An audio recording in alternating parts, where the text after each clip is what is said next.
اعوذ باللہ من الشیطان الرجیم بسم اللہ الرحمن الرحیم یا ایہا الذین آمنوا خذوا حذرکم فانفروا ثبات او انفروا جمیعا۔ 20واں حکم اس صورت کا جہاد کی تیاری سے متعلق۔ اللہ تعالیٰ فرماتے ہیں اے وہ لوگو جو ایمان لائے، خذوا حذرکم، اپنی بچاؤ کا سامان اختیار کرو، پکڑو اپنے بچاؤ کو۔ فانفروا ثبات، پھر نکلو چھوٹی جماعتوں کی شکل میں، او انفروا جمیعا، یا اکٹھے ہو کر نکلو۔ تو یہ تو جہاد کا حکم دیا جا رہا ہے۔ ویسے عام حالات کے اندر بھی شریعت نے اکیلے سفر کرنے کو پسند نہیں کیا۔ جیسے حدیث میں تعلیم آتی ہے کہ 2 لوگ سفر کریں، 3 لوگ کریں، اکیلے شخص کے سفر کرنے کو پسند نہیں کیا گیا۔ یہاں بھی یہ جہاد میں کا حکم دیا جا رہا ہے۔ تو ثباتن سے مراد یعنی متفرق ہو کر، متفرق ہونے کا یہ معنی نہیں کہ اکیلے اکیلے، متفرق ہونے کا معنی ہے چھوٹی جماعتیں بنا کر۔ وَإِنَّ مِنْكُمْ لَمَن لَّيُبَطِّئَنَّ، پھر جب اللہ تعالیٰ فرما رہے ہیں کہ ہم نے جہاد کا حکم دیا تو وَإِنَّ مِنْكُمْ، آپ میں سے بعض لوگ، لَمَن لَّيُبَطِّئَنَّ، کہ وہ کیا کرتے ہیں؟ سستی کرتے ہیں۔ کیا کرتے ہیں؟ سستی کرتے ہیں، کوتاہی کرتے ہیں۔ تو منکم اس سے مراد منافقین، یعنی چونکہ ظاہری طور پر وہ بھی مسلمان ہونے کا دعویٰ کرتے تھے تو اس لیے یہ خطاب کیا گیا کہ آپ میں سے بعض لوگ ایسے ہیں جو کیا کریں گے؟ سستی کریں گے۔ فَإِنْ أَصَابَتْكُمْ مُصِيبَةٌ قَالَ قَدْ أَنْعَمَ اللَّهُ عَلَيَّ إِذْ لَمْ أَكُنْ مَعَهُمْ شَهِيدًا۔ اللہ تعالیٰ فرما رہے ہیں پھر اس سفر میں اگر کیا ہو جائے، اصابتکم مصیبت، تمہیں کوئی مصیبت آزمائش پہنچے تو وہ کہتا ہے قد انعم اللہ علیہ اذ لم اکن معہم شہیدا، کہ اللہ نے انعام کر دیا مجھ پر کہ میں ان کے ساتھ کیا نہ تھا، موجود نہ تھا، حاضر نہ تھا۔ وَلَئِنْ أَصَابَكُمْ فَضْلٌ مِّنَ اللَّهِ، تو یہ تو مصیبت کی حالت ہوگی۔ دوسری طرف اور اگر تمہیں پہنچے کوئی فضل، کوئی رحمت، کوئی مہربانی اللہ کی جانب سے، یعنی مال غنیمت حاصل ہو گیا، لا یقولن کأن لم تکن بینکم وبینہ مودۃ یا لیتنی کنت معہم فافوز فوزا عظیما، تو پھر ان کی حالت ایسی ہو جاتی ہے کہ گویا کہ اس سے پہلے تمہارے اور ان کے درمیان کوئی تعلق ہی نہیں تھا۔ یعنی وہ ظاہر یوں کرتے ہیں کہ جیسے کوئی تعلق ہی نہ تھا ہمارے درمیان، اور وہ کہتے ہیں کہ کاش کہ اب میں ان لوگوں کے ساتھ کیا ہوتا، موجود ہوتا، تو میں بھی کیا کر لیتا، بڑی کامیابی کو پا لیتا۔ وَلَئِنْ أَصَابَكُمْ فَضْلٌ مِّنَ اللَّهِ، اور اگر تمہیں پہنچے کوئی فضل، کوئی رحمت اللہ کی جانب سے، مال غنیمت، فضل سے مراد مال غنیمت، لا یقولن، تو وہ کہتا ہے کأن لم تکن بینکم وبینہ مودۃ، گویا کہ اس سے پہلے نہیں تھی تمہارے اور اس کے درمیان کوئی مودت، کوئی محبت، کوئی تعلق، یعنی وہ اس طرح اپنے آپ کو ایک اجنبی ظاہر کرتا ہے۔ یا لیتنی کنت معہم، کاش کہ میں کیا ہوتا، ان کے ساتھ ہوتا، فافوز فوزا عظیما، اور میں بڑی کامیابی حاصل کر لیتا، پا لیتا۔ فَلْيُقَاتِلْ فِي سَبِيلِ اللَّهِ الَّذِينَ يَشْرُونَ الْحَيَاةَ الدُّنْيَا بِالْآخِرَةِ، تو اللہ تعالیٰ فرما رہے ہیں کہ اصل اللہ کے احکام کی پیروی کرنے والے کون لوگ ہیں اور کن لوگوں کو چاہیے؟ تو چاہیے کہ اللہ کی راہ میں قتال کریں وہ لوگ الذین یشرون الحیات الدنیا بالآخرہ، کہ جو دنیا کی زندگی کو کیا کرتے ہیں؟ لے لیتے ہیں آخرت کے عوض۔ وَمَن یقاتل فی سبیل اللہ، اور اللہ تعالیٰ فرمانے ہیں جو کوئی بھی قتال کرے گا اللہ کی راہ میں، فیقتل، اب اس قتال کے نتیجے میں یا تو وہ کیا کر دیا جائے، شہید کر دیا جائے، او یغلب، یا وہ کیا آ جائے، غالب آ جائے، یعنی فتح پا لے، فسوف نؤتیہ اجرا عظیما، دونوں صورتوں میں ہم اس کو کیا کریں گے، ان قریب بڑا اجر عطا کریں گے۔ وما لکم لا تقاتلون فی سبیل اللہ والمستضعفین من الرجال والنساء والولدان الذین یقولون ربنا اخرجنا من هذه القریة الظالم اہلها، اب یہاں جہاد کی ترغیب دی جا رہی ہے۔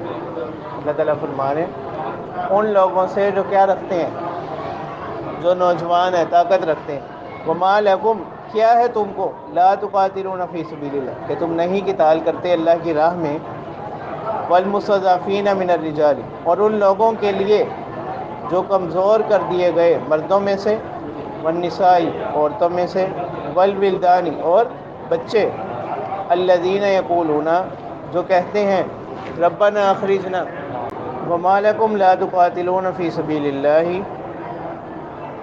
اور کیا ہے تمہارے لیے، یعنی کیوں، لا تقاتلون فی سبیل اللہ، کہ تم نہیں قتال کرتے اللہ کی راہ میں، والمستضعفین من الرجال والنساء، اور ان لوگوں کے لیے جو کمزور کر دیے گئے مردوں میں سے، والنساء، عورتوں میں سے، والولدان الذین، اور وہ بچے، یقولون ربنا، جو کہتے ہیں اخرجنا من هذه القرية الظالم اهلها، یعنی وہ اس حالت میں اللہ ہی سے دعائیں کرتے ہیں، اور وہ کہتے ہیں کہ اے پروردگار، ہم کو نکال اس بستی سے جس کے لوگ کیا ہیں، ظالم ہیں، یعنی جو لوگ اب ہجرت نہیں کر سکے، مکہ میں رہ گئے.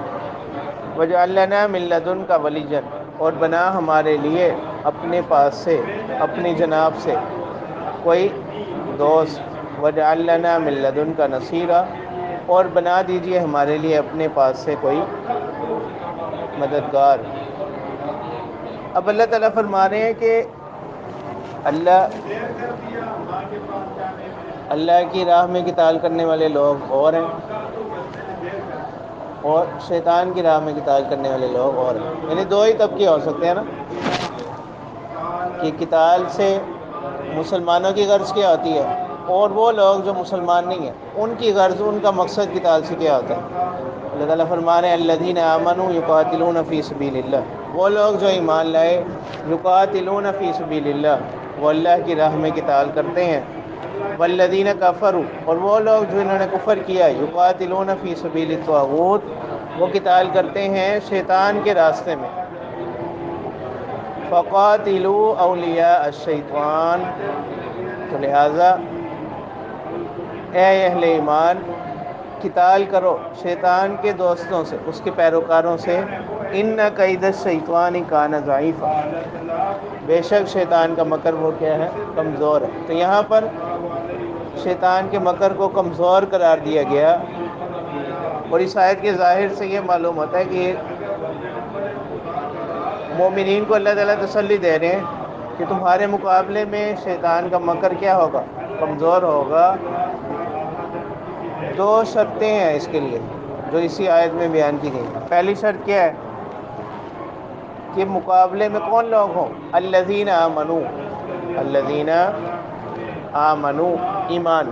اور دوسری شرط یہ ہے کہ وہ جو مقابلہ کیا جا رہا ہے وہ کس کے لیے ہو، فی سبیل اللہ، اللہ کے لیے ہو، اللہ کی راہ میں ہو، اپنی کسی دنیاوی یا نفسانی غرض کے لیے نہ ہو.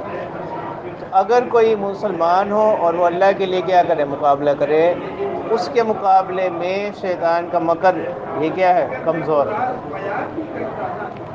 اب آگے اللہ تعالیٰ فرماتے ہیں الم تر الی الذین قیل لہم کفوا ایدیکم واقیموا الصلاۃ وآتوا الزکاۃ. اس آیت کا شان نزول یہ ہے کہ مکہ کے اندر مسلمانوں پر بہت زیادہ مظالم ڈھائے گئے اور تعداد بھی کم تھی. پھر اس معاشرے کے تناسب سے بھی ان کی حالت ذرا کمزور تھی.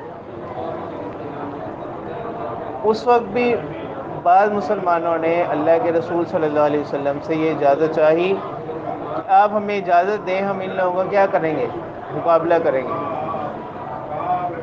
تو اللہ کے رسول صلی اللہ علیہ وسلم نے فرمایا کہ ابھی اس چیز کی اجازت نہیں ہوئی، اللہ کی طرف سے یہ جہاد کا حکم نازل نہیں ہوا. تو بعد میں جب اللہ تعالیٰ کی طرف سے ہجرت کا حکم آ گیا اور عافیت کے ساتھ مکہ سے ہجرت کر کر یہ لوگ مسلمان مدینہ آ گئے، تو اب ظاہر سی بات ہے مدینہ میں وہاں کے جیسے حالات نہیں تھے. اب وہاں پر کیا تھا، بے سکونی تھی. اب مدینہ میں ان کو کیا حاصل ہو گیا، چین اور اطمینان حاصل ہو گیا. اب وہ جو ایک جذبہ تھا نا، اس میں کچھ کمی ہو گئی. ایک تو یہ کہ اب یہاں حالات ایسے نہیں کہ عام طور پر فطری طور پر بھی یہ ہوتا ہے کہ جس وقت حالات سامنے ہوں تو انسان کے اندر ایک انتقام کی قوت اور جذبہ ہوتا ہے. تو اب یہاں چونکہ ایسے کوئی حالات نہیں تھے، کسی کی دشمنی کا خطرہ نہیں تھا، پھر اس وقت جب جہاد کا حکم نازل ہوا تو بعض لوگوں نے کہا کہ ابھی اللہ تعالیٰ اس حکم کو کیا کر دیتے، کچھ مؤخر کر دیتے. کیا کر دیتے؟ کچھ مؤخر کر دیتے، یعنی ابھی اس حکم کو نازل نہ کرتے. تو پھر اس پر یہ آیات کیا ہوئی ہیں، نازل ہوئی. اللہ تعالیٰ فرما رہے ہیں الم تر الی الذین قیل لہم، اے پیغمبر کیا آپ نے دیکھا ان لوگوں کی طرف قیل لہم جن سے کہا گیا تھا کفو ایدیکم، روکے رکھو اپنے ہاتھوں کو، واقیموا الصلاۃ اور کیا کرو، نمازوں کو قائم کرو، وآتوا الزکاۃ اور زکوٰۃ ادا کرو. یعنی اس سے معلوم یہ ہوا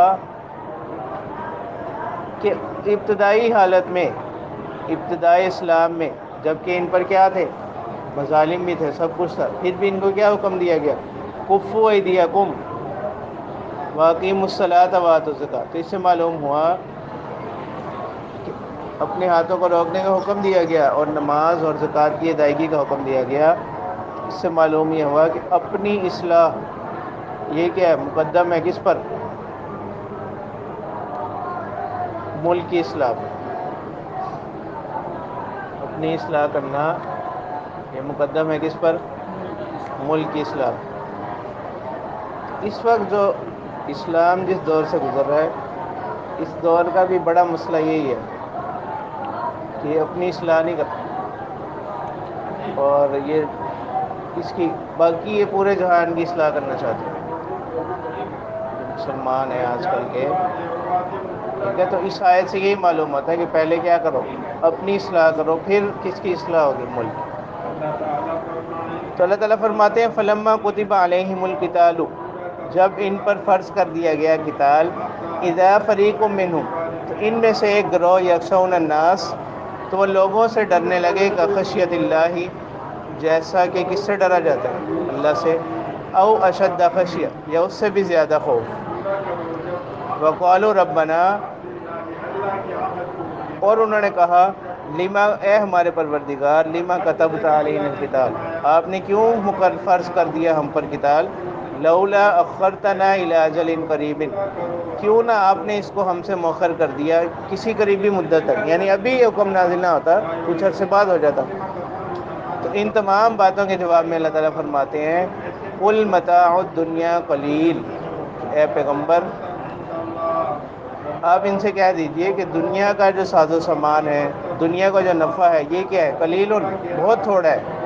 والآخرۃ خیر لمن اتقی اور آخرت جو ہے یہ کیا ہے، بہتر ہے اس کے لیے جو کیا کرے، ڈرے.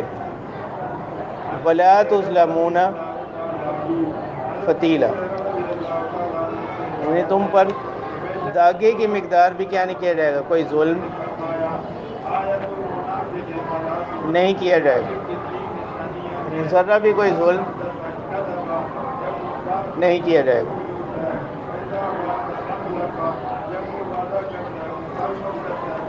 تو اب یہاں پر یہ جو جملہ ہے وقالوا ربنا لما كتبت علينا القتال لولا اخرتنا الى اجل قریب، اس کے بارے میں دو قول ہیں. مفسرین کی ایک جماعت فرماتی ہے کہ یہ جو مقولہ ہے یہ مسلمانوں کا ہے. یہ مقولہ کس کا ہے، مسلمانوں کا ہے. اور پھر اس کا مفہوم یہ ہوگا، وہی بات جو شان نزول میں بتلائی گئی کہ جس وقت حالات تنگ تھے اس وقت جذبہ انتقام بھی زیادہ تھا. تو اب اس جذبہ انتقام میں کیا ہو گیا، کچھ کمی آ گئی، حالات بہتر ہو گئے. تو یہ کہنا بطور اعتراض کے نہیں تھا، یہ کہنا بطور اعتراض کے نہیں تھا، بلکہ اپنی ایک طبیعت اور دل میں جو بات آئی اس کا اظہار تھا. اور بظاہر ایسا ہوتا ہے فطری طور پر تو ایک فطری طور پر انہوں نے یہ بات کر دی، بظاہر یہ ایک حکم خداوندی پر اعتراض نہیں کیا، تو اس وجہ سے اس کو کیا نہیں کیا جائے گا، معصیت میں شمار نہیں کیا جائے گا۔ کیوں؟ کیونکہ یہی لوگ ہیں نا جنہوں نے کیا کہا تھا غزوہ بدر و احد کے موقع پر، اور بھی باقی غزوات میں، جنہوں نے کیا کیا، اپنی بہادری کے نمونے دکھائے، اور انہوں نے کہا تھا کہ اے اللہ کے رسول صلی اللہ علیہ وسلم، آپ کو جو حکم اللہ کی طرف سے آیا ہے آپ اس کو کیا کریں، پورا کریں، ہم آپ کا کیا کریں گے، ساتھ دیں گے۔ تو ہم موسیٰ علیہ السلام کی قوم کی طرح یہ نہیں کہیں گے کہ اذهب انت وربک فقاتلا انا ہاہنا قاعدون، کہ آپ اور اب آپ کا پروردگار ہی اب اس کام کو کریں، ہم تو یہیں بیٹھے ہیں۔ تو ان کے اس جذبے سے بھی معلوم ہوتا ہے کہ اس وقت یہ کہنا یہ کیا تھا، یعنی ایک فطرت کا اظہار تھا، ورنہ حقیقت میں ایسا نہ تھا۔ ایک تو جیت اس کی یہ کی گئی ہے، اور دوسری تو جی اسی پر کہ یہ قول مسلمانوں کا ہی ہو، اور اس کو محمول کیا ہے کہ انہوں نے زبان سے بات نہیں کہی، یعنی دل میں ایسے وسوسے آئے، دل میں ایسے، اور وساوس قلبیہ پر مواخذہ نہیں، اس وجہ سے ان کو کیا نہیں کیا جائے گا، معصیت شمار نہیں کیا جائے گا۔ تو یہ تو ایک طبعی چیز ہے، فطری چیز ہے کہ اگر ایسا کوئی حکم آئے تو دل میں ایسے وسوسے آ جاتے ہیں، غیر اختیاری وساوس پر اس کو محمول کیا ہے۔ اور قالو سے مراد یعنی دل کی حکایت ہے، زبان سے کہنا مراد نہیں ہوگا اس صورت میں۔ دوسرا قول یہ ہے کہ یہ جو مقولہ ہے لما كتبت علينا القتال لولا اخرتنا الى اجل قریب، اور یہ جو پیچھے بیان ہوا اذا فریق منہم، تو یہ تمام منافقین کے احوال کو بیان کیا جا رہا ہے۔ یہ کس کے احوال کو بیان کیا جا رہا ہے؟ منافقین کے احوال کو بیان کیا جا رہا ہے۔ تو اس صورت میں تو پھر کوئی اشکال نہیں ہوتا ہے۔ دوسرا قول یہ ہے کہ یہ مقولہ کس کا ہے؟ منافقین کا ہے۔ اس صورت میں پھر اب اس پر کوئی اشکال نہیں رہتا۔ تو اب اللہ تعالیٰ فرما رہے ہیں کہ عام طور پر اس کا سبب کیا ہے، اس حکم سے رکنا، اس کا سبب کیا ہے، موت کا خوف۔ تو اللہ تعالیٰ فرماتے ہیں اینما تکونوا یدرککم الموت، کہ جہاں بھی تم ہوگے موت تو تمہیں کیا ہوگا، بہرحال آ کر رہے گی۔ وَلَوْ كُنْتُمْ فِي بُرُوجٍ مُشَيَّدَةٍ، اگرچہ تم کس میں ہو، مضبوط قلعہ میں ہو، اگرچہ تم کس میں ہو، مضبوط قلعہ میں ہو، مکانات میں ہو، اس وقت وہاں پر بھی کیا ہوگا، موت آ کر رہے گی۔ تو اس سے معلوم ہوتا ہے کہ اپنی حفاظت کے لیے یا اپنے رہن سہن کے لیے مکانات بنانا، یہ شرعاً کیا ہے، شرعاً بھی مطلوب ہے اور اس کی اجازت ہے، یعنی اسی کو یہاں بطور مثال کے ذکر کیا گیا۔ وَإِن تُصِبْهُمْ حَسَنَةٌ، اور منافقین کا حالت تو یہ ہے کہ اگر ان کو کوئی بھلائی پہنچے، هَذِهِ مِنْ عِنْدِ اللَّهِ، يَقُولُوا هَذِهِ مِنْ عِنْدِ اللَّهِ، تو وہ کہتے ہیں کہ کس کی جانب سے ہے، اللہ کی جانب سے ہے۔ وَإِن تُصِبْهُمْ سَيِّئَةٌ، اور اگر کوئی آزمائش آ جائے، کوئی برائی آ جائے، کوئی مصیبت آ جائے، يَقُولُوا هَذِهِ مِنْ عِنْدِكَ، تو یہ کہتے ہیں کہ یہ معاذ اللہ اس پیغمبر کی وجہ سے، ان کی وجہ سے ہم اس برائی میں، اس مصیبت میں مبتلا ہو گئے۔